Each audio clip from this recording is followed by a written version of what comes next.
Bonjour à tous, bonjour à toutes. Aujourd'hui dans l'édito confiné de l'Insoumission, nous allons parler d'Amazon.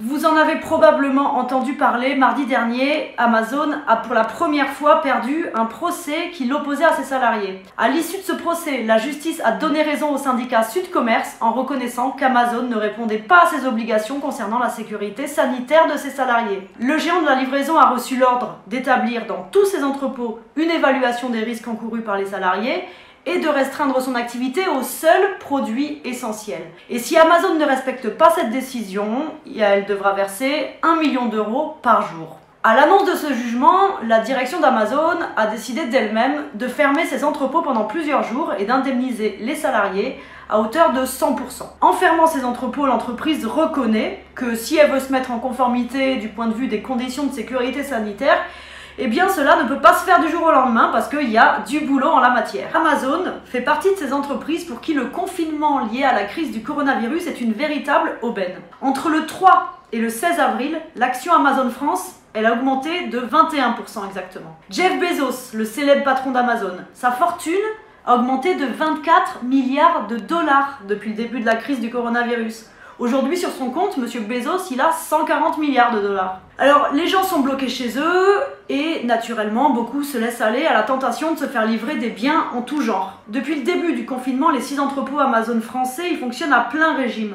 Et tout ça pour livrer des produits qui sont pas vraiment essentiels. Selon les syndicats, seulement 10% des achats en ligne concernent des produits pouvant être considérés comme essentiels. En revanche, dans la liste des produits les plus commandés sur Amazon, on trouve surtout des jeux vidéo, des déguisements, des sex toys, bref, des choses dont on peut se passer, ne serait-ce que pendant la durée du confinement. Des choses qui, du moins, ne valent pas la peine de mettre en danger la santé des salariés, vous en conviendrez. Les mesures qui ont été mises en place pendant cette période en termes de sécurité sanitaire ont été largement insuffisantes pour les employés d'Amazon.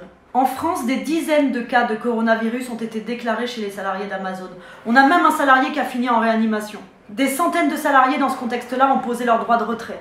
Parce que du scotch au sol et puis la possibilité de se laver les mains aux toilettes des entrepôts, cela ne suffit pas. Comme le demandent les syndicats, les travailleurs ainsi que les instances qui les représentent doivent être consultés en ce qui concerne leur sécurité. Du matériel de protection supplémentaire serait nécessaire, des surblouses, des masques, car les distances de sécurité et les gestes barrières en général ne peuvent pas être respectés dans ces hangars où on trouve entre 200 et 400 salariés. C'est pourquoi, alors que jusque-là Amazon continuait de s'en mettre plein les poches, en toute impunité, au mépris des recommandations sanitaires et tout ça avec la bénédiction du gouvernement et de Muriel Pénicaud, c'est pourquoi dans ce contexte-là, la décision de justice de la semaine dernière est une victoire qui a une résonance qui porte dans toute l'Europe. Partout en Europe où le même problème se pose, les salariés d'Amazon pourront désormais s'appuyer sur cette décision de justice qui a été rendue en France. Il y a une dizaine de jours d'ailleurs, j'ai adressé un courrier à Monsieur Xavier Garambois, c'est le directeur d'Amazon Europe. Cette lettre est parue dans Libération et cette lettre je l'avais co-signée avec des eurodéputés de différents pays. Dans ce courrier, nous demandions la fermeture des entrepôts Amazon partout en Europe et l'indemnisation des salariés. Tout ça, le temps évidemment que la pandémie se calme.